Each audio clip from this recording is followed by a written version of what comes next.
எவ்வளவு கஷ்டப்படுறாள், அந்த மகப்பேற்றுக்களாக தன்னை எவ்வளவு வருத்தி கொள்றான்றதெல்லாம் நீங்க பார்க்கலாம். அப்பதான் உங்களுக்கு உங்களுடைய மனைவிக்கும் உங்களுக்கும் இடையில வர்ற முரண்கள் வரைக்கல, மனைவி சின்ன சின்ன விஷயங்களுக்கெல்லாம் உங்களை கோவிக்க வறுத்தெடுக்கலாம் உங்களை அவையில எக்ஸ்கியூஸ் பண்றதுக்கு நீங்க அந்த நிகழ்வு பார்த்தீங்கன்னா உங்களுக்கு அது ஒரு ஆதாரமா இருக்கும். அப்படியான சான்சஸ் கிடைக்க வேலை வரையிலாது அப்படி என்று நீங்கள் சொல்லாம அந்த இடத்தை நீங்க நிரப்பிக் கொள்றது ஒவ்வொரு அப்பாவினுடைய கடமையாகவும் இருக்கும். அதுக்கான சந்தர்ப்பம் வெளிநாடுகளில் இருக்குது. அந்த இதை நீங்க பெற்றுக்கொள்ளுங்க. அடுத்து நீங்க இந்த கைனகாலஜிஸ்ட் இருக்கைகளை அவையில் சில சத்து மாத்திரைகளை தருவினோம். மெட்ரினா, பாலிக் ஆசிட் அப்படியான மாத்திரைகளை தருவினோம். அந்த மாத்திரைகளை சில பேரண்ட்ஸ், கிராண்ட் பேரண்ட்ஸ் சொல்லுவேன் என்னென்னா, அதில் நீங்கள் சாப்பிட்டீங்கன்னா பிள்ளையோட வளர்ச்சி பெருசாக இருக்கும், பிள்ளையோட வளர்ச்சி பெருசாக இருந்தால் சுகப்பிரசவம் ஆகாதுன்னு சொல்லி எங்களுடைய அம்மாக்கள், பெரிய பாட்டியாக்கள்ன்ற ஒரு கருத்து இருக்கு. அது ஒவ்வொருத்தருடைய தனிப்பட்ட நிகழ்வு சம்பந்தமானது. நீங்கள் உங்களுடைய கைனகாலஜிஸ்டோட கதைச்சு நீங்கள் ஹெல்த்தியாகவும் தேக ஆரோக்கியத்தோடையும் இருந்தீங்கன்னா அதை நீங்கள் புறக்கணிக்கலாம் அல்லது அதை நீங்கள் ஏற்றுக்கொள்ளலாம். அது உங்களுடைய தனிப்பட்ட நிகழ்வு சம்பந்தமானது. இப்போ நீங்கள் இப்போ ஹெல்த்தியாக இருக்கிறீங்க, உங்களுக்கு சுகப்பிரசவம் ஆகுதுன்னு சொல்லி சொன்னால் உங்களை ஒரு நாள்லையோ அல்லது 2 நாள்லையோ உங்களையே அம்மாவையும் பிள்ளையும் வீட்டுக்கு அனுப்பிடுவாங்க. அப்படி இல்லை சிசெக்ஷன் ஆகுதுன்னு சொல்லி சொன்னால், ஆப்ரேஷன் செய்து தான் அந்த குழந்தையை எடுக்கிறாங்கன்னு சொல்லி சொன்னால் 3 நாட்கள் அல்லது 4 நாட்கள் உங்களை அங்கே ஹாஸ்பிட்டல்லே வச்சு பார்ப்பாங்க. இப்போ இதுதான் இங்கே நடக்கக்கூடிய ஆரம்ப காலத்தில், அதாவது ஒரு கருத்தரிச்சதுல இருந்து ஒரு குழந்தை கிடைக்கும் வரைக்குமான ஒரு ப்ராசஸ். இப்போ பிள்ளை வளர்ப்பில் இருக்கக்கூடிய பிரச்சனை என்னன்னு சொல்லி சொன்னா, இந்த குழந்தை கிடைச்சதுக்கு பிறகு எங்களுக்கு ஊர்ல பிள்ளை வளர்க்கல எங்களை சுத்தி ஒரு உறவுகள் இருக்கு. மாமா இருப்பார், சித்தப்பா இருப்பினும், பக்கத்து வீட்டு ஆண்டி ஹெல்ப் பண்ணுவா. இங்க அதற்கான சாத்தியக்கூறுகள் குறைவான பேரண்ட்ஸ் நிறைய பேர் இருப்பினும், அப்படியான பேரண்ட்ஸ் என்னென்ன பிரச்சனைகளை ஃபேஸ் பண்ணிக்கணும், அந்த பிரச்சனைகளோட அந்த பிள்ளைகள் எப்படி வளருது என்ற ஒரு விஷயத்தையும் நாங்கள் இதில் பார்க்க வேணும். பிள்ளை பிறந்த உடனே தமிழில் சொல்லுவாங்க அறிதல் என்று சொல்லி. அந்த அறிதல் என்றது அந்த குழந்தை தண்டை பாட்டிலேயே செய்யும். முதல் பிறந்த உடனே வெளிச்சத்தை பார்க்கும், பிறகு ஒரு 3 மாசத்துல அது குப்புறப்படுக்கும், முன்னுக்கு இழுக்கும், தவளும், இவ்வாறாக ஒவ்வொரு ஸ்டெப்பாகவே அந்த குழந்தை தன்னை வளர்த்து கொண்டு வரும். அந்த பீரியட் உங்களுக்கு இங்கே சொல்லி தருவாங்க என்ன வயசுல அது என்னென்ன செய்யும். அப்படியான விஷயங்களை அந்த குழந்தை செய்ய தவறுற நேரங்களில இந்த தாய் தந்தையினுடைய பொறுப்பு என்னன்னு சொல்லி சொன்னா, அதை நீங்க அவதானிச்சு அதை உங்களோட ஃபேமிலி டாக்டர்கிட்டோ அல்லது உங்களோட கைனகாலஜிஸ்டோ, இங்க நிறைய குழந்தைகளுக்கு அது தொடர்பான பிரச்சனைகள் இருக்குது. அந்த கண் அசையுதா இல்லையான்றதை பார்க்க வேணும். அடுத்தது ஒரு வயசு 1.5 வயசுல அவைகள் ஒலிகளை கேட்கணுமான்ற விஷயங்களை நீங்க பார்க்க வேணும். அப்படி நீங்க உங்களோட குழந்தைகளை நீங்க பக்கத்திலேயே இருந்து அவதானிச்சு, அப்படியான சில பிரச்சனைகள் வருகுதுன்றா நீங்கள் உடனடியாக மருத்துவரை அணுகி சின்ன பிள்ளையா இருக்கைக்குள்ளேயே நீங்க அந்த விஷயங்களை நீங்க உடனடியாகவே நிவர்த்தி செய்யறதுக்கு பார்க்க வேணும். ஏன்னா ஒரு கொஞ்ச நாளைக்கு முதல் நான் ஒரு இன்டர்பிரிட்டேஷனுக்கு போயிருந்தேன். இலங்கையிலிருந்து வந்திருந்தவ, அவங்களுக்கு அம்மாவுக்கும் அப்பாவுக்கும் பாச தெரியாது. ஒரு அழகான பெண் குழந்தை, அந்த பெண் குழந்தைக்கு வாக்குகள் இப்ப பெற்றோர்கள் சொல்லி இருக்கணும், அது செல்வாக்கு நல்வாக்கோ இது ஒன்று சொல்லி அந்த கண்ணுக்கு அவையில் ட்ரீட்மெண்ட் எடுக்காம விட்டுட்டினோம். இங்க அந்த ஐ டாக்டர்கிட்ட கொண்டு போகல அவர் சொன்னார் என்னன்னு சொல்லி சொன்னா, அந்த வாக்கு கண்ணா இருக்கிற அந்த கண்ணை தங்களால ஃபிக்ஸ் பண்ணி இயலாது, அட்லீஸ்ட் அந்த மற்ற கண்ணியாவது நாங்கள் பாதுகாப்போம் என்று சொல்லி அந்த சின்னங்களே அதை கரெக்ட் பண்ணி இருந்ததுன்னா அந்த பிள்ளைக்கு 2 கண்ணுமே பார்வை இருந்திருக்கும். இந்த நாளடைவில் அந்த கண்ணின் பார்வை போயிட்டுது. ஆகவே நீங்க சின்ன சின்ன விஷயங்கள், இந்த செல்வாக்கு வாக்கு என்று சொல்றது, அடுத்து பல்லு வெளியே இருந்தது என்று சொல்லி சொன்னா, தெத்து பல்லு அது நல்ல சகுனம் என்று சொல்றது, இப்படியான விஷயங்களை நீங்கள் செய்யாமல் உடனுடைய எண்ணெயாகவே அந்த டாக்டர்ஸ் நீங்க போய் பாருங்க. அடுத்தது நீங்க குழந்தை கிடைச்சதுக்கு பிறகு உங்களுக்கு இங்க ஒரு ஜெலோ கார்டு ஒன்று தருவார்கள். ஹியூமினேஷன் ரெக்கார்ட், அதாவது உங்க தடுப்பூசிகளை போடுற அட்டை தருவினம். அதை நீங்க டாக்டர்கிட்ட வாங்கி கவனமா வச்சிருக்கணும். 3 மாசத்துல 6 மாசத்துல 1 வருஷத்துல என்று அவையில் அந்த ஊசிகளை போட்டுட்டு அதை வந்து அந்த அட்டையில் எழுதி தருவினும். ஏன்னா அந்த பிள்ளையை நீங்கள் ஸ்கூலில் கொண்டு சேர்க்கல அவையில் கேட்குற டாக்குமெண்ட்ல பிள்ளைன்ற பிறந்த பர்த் சர்டிஃபிகேட், அது வந்து இந்த அட்டையை கேட்பினும். அடுத்ததாக நீங்கள் இருக்கிற ஒரு அட்ரஸ் ப்ரூஃப் கேட்பினும். அதில் வந்து இந்த மஞ்சள் அட்டை கட்டாயமாக கேட்பினும். அப்போ அதை நீங்கள் கவனமாக டாக்டர்கிட்ட வாங்கி அதை நீங்கள் பத்திரப்படுத்தி கொள்ள வேணும். அடுத்தது வந்து ஸ்கூலுக்கு போகக்குள்ள பிள்ளைகள் ஏற்படுற பிரச்சனைகள். அதுல வந்து முதலாவது நாங்கள் எங்களோட குழந்தைக்கு நாங்கள் என்ன பாஷையை சொல்லிக் கொடுக்க போறோம் என்றது. ஏன்னா நீங்கள் வாழ்கிற நாடுகளில் வேற பாஷைகளாக இருக்கும். நாங்கள் குடும்பத்துல தமிழ் பேசுவோம். என்ன பொறுத்தளவிலையும் இந்த ஆராய்ச்சிகள் என்ற அடிப்படையிலையும் அவையில் சொல்லுகணும் என்னென்னு சொல்லி சொன்னா, உங்களுடைய தாய்மொழியொக்க சொல்லிக் கொடுங்க. அந்த தாய்மொழி இல்லை என்றாலும் பரவாயில்லை, நீங்க தமிழை சொல்லிக் கொடுங்க. ஏனென்றால் நீங்க ஒரு தமிழ் எழுத்தை சொல்லிக் கொடுக்க, உதாரணத்துக்கு நீங்க ஆனான்ற ஒரு எழுத்தை நீங்க சொல்லிக் கொடுக்கல, அந்த ஆனாவில் ஒரு வட்டம் இருக்குது, ஒரு பிறை வடிவமா போடுற ஒரு கோடு இருக்குது, கீழ்பக்கமா போடக்கூடிய ஒரு அரைவட்டம் இருக்குது, ஒரு கிடைக்கோடு இருக்கு, ஒரு செங்குத்து கோடு இருக்குது. இவ்வளவும் அந்த ஆனான்ற ஒரு எழுத்துலேயே இருக்குது. அப்ப ஒரு குழந்தைக்கு நீங்க ஆனாவை சொல்லிக் கொடுக்கல, அதனுடைய மூளைன்ற செல்கள் வந்து நிறைய விருத்தி அடைகிறதுக்காக சான்சஸ் இருக்கு. இப்ப நீங்க ஒரு ஏஎன்டைகளை ஒரு 3 கோட்டை தான் நீங்க கீறி சொல்லி கொடுக்க போறீங்க. 2 சாய்வா இருக்கிற கோட்டையும் ஒரு கிடைக்கோட்டையும் சொல்ல கொடுப்பீங்க. நாங்கள் ஒரு அற்புதமான மொழிக்கு சொந்தக்காரர். அந்த மொழியில வந்து அந்த மொழியை நீங்க எழுத பிள்ளைக்கு பழக்கல, அந்த பிள்ளையினுடைய மூளையினுடைய வளர்ச்சி மிகவும் அபரிதமாக இருக்கும். அப்ப நீங்க இது இப்ப தமிழையே வீட்டுல கதைச்சிட்டு அந்த பிள்ளைய கொண்டு 4 வயசுல ஸ்கூல்ல சேர்க்க, உங்களுக்கு ஸ்கூல்ல இருந்து வர முதல் கம்ப்ளைண்ட், நாங்க சொல்றது எதுக்குமே இந்த பிள்ளைக்கு விளங்குது இல்லை, இந்த பிள்ளை வந்து ஒரு ஸ்பெஷல் சைல்டு என்று சொல்லுவேன். ஆனா உண்மையில அது கிடையாது. ஏனென்றால் எங்களோட குழந்தை வந்து தமிழிலே எல்லாத்தையும் கேட்டு எல்லாத்தையுமே செய்யும். ஆனா அவைகளுக்கு வந்து ஆங்கிலத்துல சொல்றது விளங்காம இருக்கும். அப்படியான ஒரு சிச்சுவேஷன் வரைக்கல நீங்க என்ன செய்யணும் சொல்லிச்சுன்னா, உங்களுடைய பீடியாட்ரிஷியன், குழந்தைகளை பார்க்குற ஒரு டாக்டர்கிட்ட நீங்க போய், என்னுடைய குழந்தை தமிழில் கேட்கறதெல்லாம் செய்யுங்க. அப்போ அவையில் ஒரு இன்டர்பிரிட்டரை வச்சு உங்களோட பிள்ளைகளோட கதைச்சு அந்த பிள்ளை எல்லாமே அவைகளுக்கு சில டாஸ்க், சில வேலைகளை கொடுப்பினோம். அதுகளை உங்களோட குழந்தைகள் செய்ததுன்னு சொல்லிச்சோன்னா, உங்களோட குழந்தைகளுக்கு விசேட கல்விகள் எதுக்குன்னு தேவையில்லை. அவையில் பாசையை படித்த உடனே அவையில் வந்து தங்களுடைய வேலைகளை தாங்களே செய்யணும். ஒரு லெட்டர் தருவினோம், அதை கொண்டு நீங்க ஸ்கூல்ல கொடுத்தீங்கன்னு சொல்லிச்சோன்னா, அதுக்கு பிறகு அவையில் ஆங்கிலத்துல படிச்சு பிறகு நீங்க ஒரு 1 year 2 yearsலயே பார்க்கக்கூடியதா இருக்கும். மற்ற பிள்ளைகளை விட இந்த தமிழ் குழந்தைகள் வந்து முன்னுக்கு நிற்கிறத நீங்க பார்க்கக்கூடியதா இருக்கும். ஏனென்றால் அதுக்கு காரணம் வந்து எங்களுடைய தமிழ் எழுத்துக்களையும் தமிழ் சொற்களையும் தமிழ் விஷயங்களையும் நாங்கள் கற்றுக்கொள்றது. அந்த விஷயத்துல நாங்கள் வந்து ஒரு பெருமைப்படக்கூடிய ஒரு இனத்துக்கு சொந்தக்காரர். இந்த முதல் ஸ்கூலுக்கு போன உடனே இந்த பிள்ளைகள் வந்து இப்படியான ஒரு சவாலை எதிர்கொள்ளுவேணும். இப்ப நீங்க வந்து அந்த இதுக்கு நீங்க தயாராக போகணும். அடுத்தது வந்து சில வேளைகளில அந்த குழந்தைகள் வந்து இயல்பாகவே வந்து எங்களுக்கு ஊர்ல ஸ்ரீலங்காவில் பார்த்தோம்னு சொல்லி சொன்னா, பின் வாங்கல் பிள்ளைகள் என்று கொஞ்சம் பேர் இருப்பினோம். அவைகள் வந்து படிப்பில் ஆர்வம் இல்லாம இருப்பினும் அவர்களுக்கு படிப்பிக்கிறது விளங்காம இருக்கும். அதே மாதிரி இங்கேயும் இருக்கிறோம். அந்த குழந்தைகளை டீச்சர்ஸ் நோட் பண்ணிட்டு பேரண்ட்ஸோட கதைப்பினம், உங்களோட குழந்தைகளுக்கு சாதாரண கல்வியை கற்றுக்கொள்றதுல சில இடையூறுகள் இருக்குது. அப்போ அது எங்களோட தமிழ் பேரண்ட்ஸ் என்ன செய்யறதுன்னா, உடனடியாக அதை மறுதளிச்சு, என்னுடைய பிள்ளைகளை நீங்க வந்து அந்த ஸ்பெஷல் கிளாஸ்ல போட வேணாம், என்னுடைய பிள்ளைகளை ரெகுலர் கிளாஸ்லயே படிப்பீங்கோ என்று சொல்றது. அதால அந்த குழந்தைக்கு தான் நிறைய பெயின். ஏன்னு சொல்லி சொன்னா, அந்த ரெகுலர் கிளாஸ்ல நடக்கிற விஷயங்களை அந்த குழந்தையால மேற்கொண்டு படிக்க இயலாம இருக்கிறது. ஆனா அது எங்களோட பேரண்ட்ஸ்கள் விரும்புற இல்லை. ஏன்னு சொல்லி சொன்னா, அதுல வந்து ஒரு கட்டுக்கதையும் கட்டி விட்டுட்டாங்களே. ஏன்னா அந்த ஸ்பெஷல் எஜுகேஷனுக்குள்ள இருக்கிற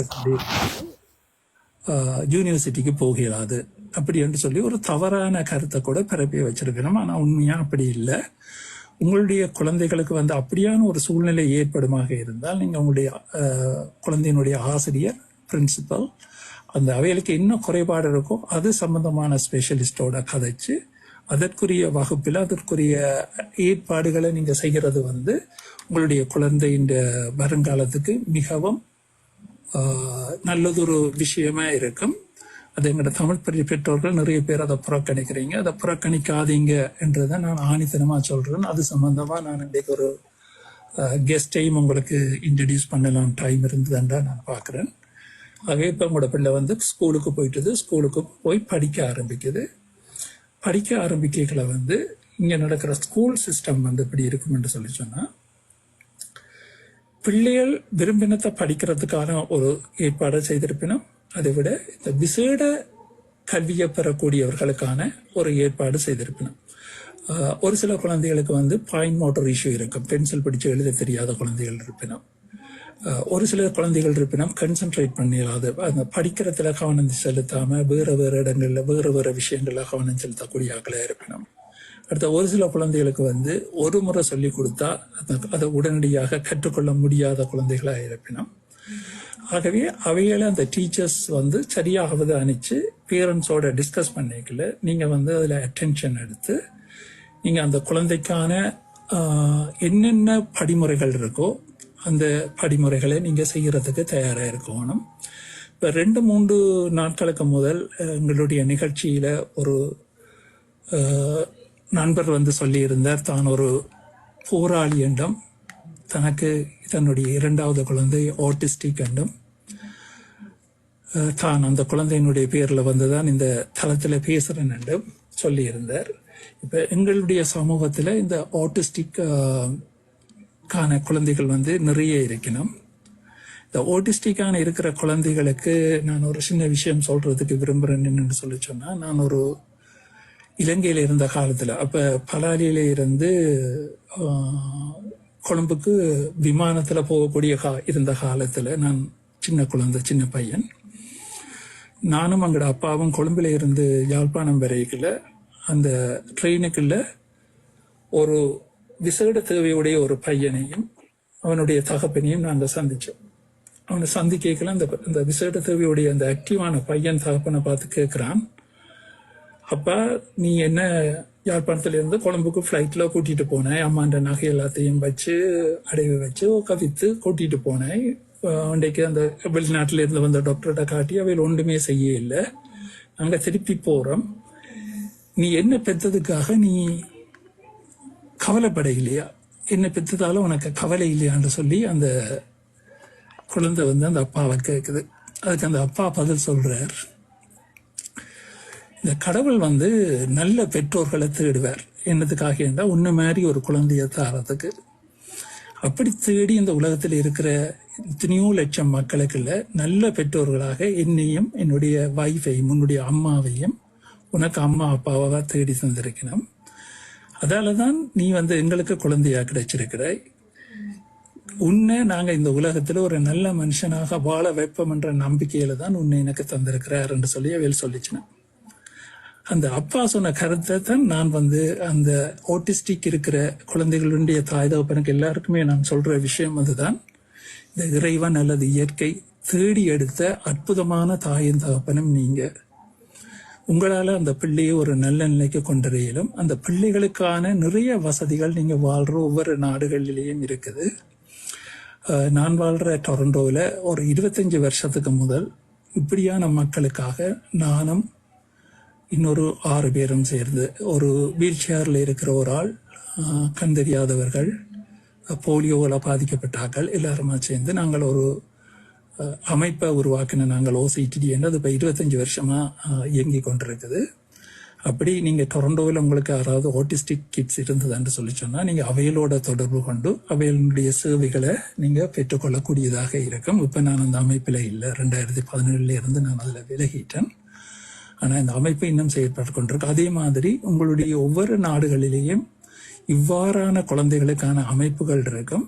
அந்த அமைப்புகளோடு நீங்கள் சேர்ந்து உங்களுடைய குழந்தையை ஒரு வலுவான குழந்தையாக மாற்றுங்க. அடுத்ததாக நான் இந்த தளத்திலே பயணிக்கக்கூடிய இந்த அன்பு உறவுகளுக்கு சொல்றது, உங்களுடைய நண்பர்களோ அல்லது உங்களுடைய உறவினர்களோ அல்லது உங்கள் அயலவர்களோ ஒரு விசேட தேவையுடைய குழந்தையுடைய குடும்பமாக இருந்தால் அவையில் இந்த சமூகத்திலிருந்து ஒதுங்கி வாழ ஆரம்பிப்பினும். அவையில் அப்படி ஒதுங்க வைக்காதீங்க. உங்களுடைய விழாக்களுக்கு, உங்களுடைய ஃபங்க்ஷனுக்கு அவைகள கூப்பிடுங்க, அந்த பிள்ளைகளோட உங்களோட பிள்ளைகளை பழக வையுங்க. அதன் மூலமாக அவையிலும் வந்து ஒரு புத்துணர்ச்சி பெற்ற குடும்பமாக மாறக்கூடிய ஒரு சந்தர்ப்பங்கள் அவைகளுக்கு நீங்க கொடுக்குறீங்க. அந்த கடமையை நீங்க எல்லோருமே செய்ய வேணும் என்று நான் எதிர்பார்க்கிறேன். அடுத்ததாக வந்து இந்த இந்த இவ்வாறான ஸ்லோ லேர்னிங் கிட்ஸ், அதாவது குறைந்த கல்வித்திறனை உடைய குழந்தைகளுக்காக நிறைய ப்ரோக்ராம்ஸ் இருக்குது. அதை விட ADHD என்று சொல்வார்கள். சில குழந்தைகள் படித்த உடனேயே மறக்கிற ஒரு தன்மையுடைய குழந்தைகளாக இருப்பினும், அப்போ அவைகளுக்கான ஒரு பாடத்திட்டங்கள் கூட இந்த மேலத்திய நாடுகளில் இருக்குது. ஆகவே நீங்கள் உங்கள் குழந்தைகள் சம்பந்தமான போதிய தெளிவை நீங்கள் வச்சிருந்தீங்க என்று சொல்லி சொன்னால், அது தொடர்புடைய கல்வி திட்டங்கள், அது தொடர்புடைய பயன்கள், அதற்காக கவர்மெண்டால் ஒதுக்கப்படுற நிதி உதவிகள் என்பனவற்றை நீங்கள் பெறக்கூடியதாக இருக்கும். அதுக்குரிய கைடன்ஸ் கவுன்சிலர்ஸ், அதுக்காக நெறிப்படுத்துகிறவர்கள் கூட இங்கே இருக்கிறாங்க. அவங்களோட நீங்கள் தொடர்பு கொண்டு அதுக்குரிய சேவைகளை நீங்கள் பெற்றுக்கொள்ளக்கூடியதாக இருக்கும். அடுத்தது வந்து எல்லா குழந்தைகளுக்குமான பொதுவான விஷயங்கள் ஒரு சிலதை நான் பார்க்கலாம் என்று யோசிக்கிறேன். முதல்ல வந்து உங்களோட குழந்தைகள் சொல்றதை கேளுங்க. அவையில் என்ன சொன்னான சொல்றதை கேளுங்க. எங்களுடைய அறிவை, எங்களுடைய எக்ஸ்பீரியன்ஸை வெளிநாட்டில் உள்ள குழந்தைகளுக்கு திணிக்காதீங்க. அந்த குழந்தைகள் நிறைய கேட்குங்க. பொட்டு வைக்கணுமெண்டா ஏன் பொட்டு வைக்கணும், திருநூறு பூசணுமெண்டா ஏன் திருநூறு பூசணும், எல்லாத்துக்குமே கேட்குங்கள். அப்போ அதுகளுக்கு வந்து நீங்கள் தெளிவான பதில் கொடுக்கறதுக்கு நீங்கள்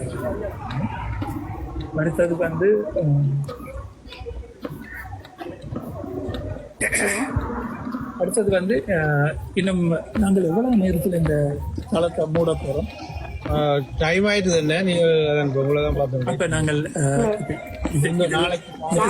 ஏதாவது கேள்வி இருந்ததுன்னா கேளுங்க. ஏன்னா நாங்கள் இதோட இந்த இதை மூடிட்டு நான் கேட்குறேன் என்னென்றா, வெளிநாட்டில் இந்த மாப்பேர் இருக்க அது கணவன் பக்கத்தில் இருக்கணும். ஏன் உள்நாட்டில் இருக்கிறது என்றால் அதை பார்த்த பிறகு அவையில் திரும்பி ஒரு பிள்ளை பருவணுமென்ற எண்ணமே வராது. அதுக்காகத்தான் அதை விடுறேன். எங்கள் கலாச்சாரத்தில் அதுதான் ஆண்களை விடுறேன். அது எனக்கு ஐயா, எனக்கு அது சம்பந்தமான எனக்கு விளக்கம் தெரியாது. ஏனென்றா எனக்கு அந்த அனுபவம் எனக்கு ஊரில் கிடைக்கல. ஆனால் வெளிநாட்டில் வந்து அதை வந்து விரும்புகிறோம். அதுக்குரிய விசேஷங்களை செய்து வச்சிருக்கோம். இல்லை, இப்போ முதலாவது பிள்ளை பிறக்க அவருக்கு தெரியாது, அந்த கணவருக்கு தெரியாது இவ்வளோ வலி இருக்கும் இல்லைன்றானே. இப்போ நான் அந்த வலியை பார்த்த உடனே அவளுக்கு என்ன மாதிரி பிள்ளை உருவாக்கணுமென்ற எண்ணமே வராது.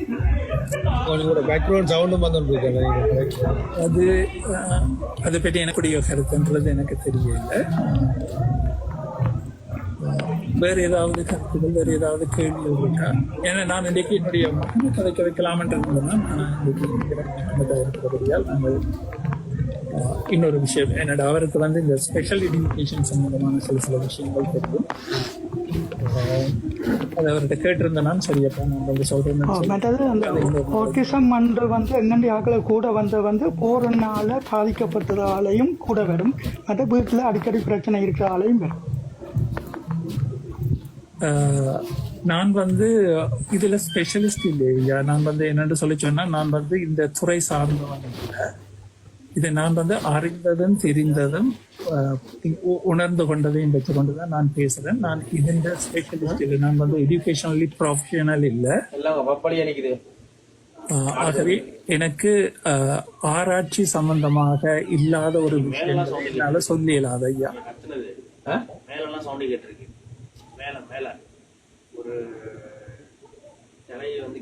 ஓகே, நன்றி எல்லாருக்கும். நன்றி. அவங்களுக்கு வந்து டைம் இல்லைன்னு சொன்னபடியா நாங்கள் இன்னொரு நாளைக்கு பேசுவோம். என்னன்னு சொன்னால், இப்ப சில தளத்துல எங்களை வச்சு கேவலமா கதைக்கணும். இப்ப ஓகே, கதைக்கிற ஆக்கள் பிரச்சனை இல்லை, பண்ணாடையில் அவங்க அங்க காட்டி கொடுத்து போட்டு கூட்டி கொடுத்து போட்டு இங்க வெளிநாட்டுக்குன்ற ஒரு பேர்ல வெளிநாட்டுக்கு வந்துட்டு எங்கட பேரை வச்சு யூஸ் பண்ணி கொண்டிருக்கிறாங்க. யார் மக்களுக்கு நல்லது செய்யறாங்களோ அவங்களோட பேரை வச்சுதான் யூஸ் பண்ணி கொண்டிருக்கிறாங்க. அந்த யூஸ் பண்ணுற ஆக்களை பார்த்தீங்கன்னு சொன்னா கேட்டா நாங்கள்